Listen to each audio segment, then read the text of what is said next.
Ababiraba bizire kwatwa bwanyuma yaba mumbashaho hamwe n'abajanjabi ahirwaro ry'Ambararo Referral Hospital kubecengera kandi aba bashanjirwe na pocket money eyo mubashaho obibireho laptop kandi bashanjira harimo n'akashanike yashitamo kumarubire buri mabwesha aruftere simu arugamba ati murete rukozede ati gukora hageti muntere ati nije mbakire so ito tubabise tumanya burushu tumanya burumujana abashaho batwimba kompreni raro bashoma bebizomu biba computer zabo biba kimwe cyona biba barwire hati director wirwa rukwatere simu yagira sito twabita twataho buryo twayidonda abantu bo kubasa kubarondereza tujya twakwata abasigazi babiri abo twashanga barba mwababindi ba computers abashaho n'abantu baburizu kuba babuza bayikirza mu ruba kubyiba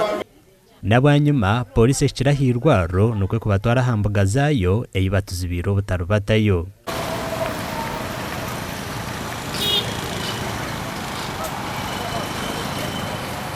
nabanyuma ababeraba batwire polisi omyanya tariyemwe nemwe eyibature no bashirekamo ibintu byabo omorika cika bitoko tushangira batwire no babisya batariyo nukwe kugumizamo aha memory aho mutawuni nabwe bakatoreka o batwire no baguza amasumo. So this scenario we're witnessing is of the rampant thefts that have occurred in the hospital on property of students, staff and patients, targeting usually the ICT materials, computers, phones, money.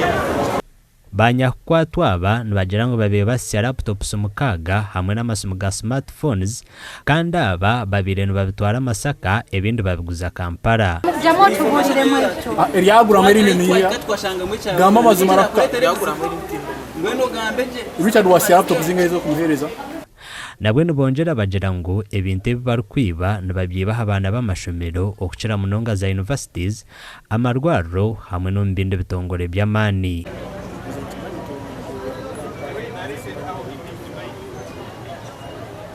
Abwa TVST ndi Elias Rutugusa.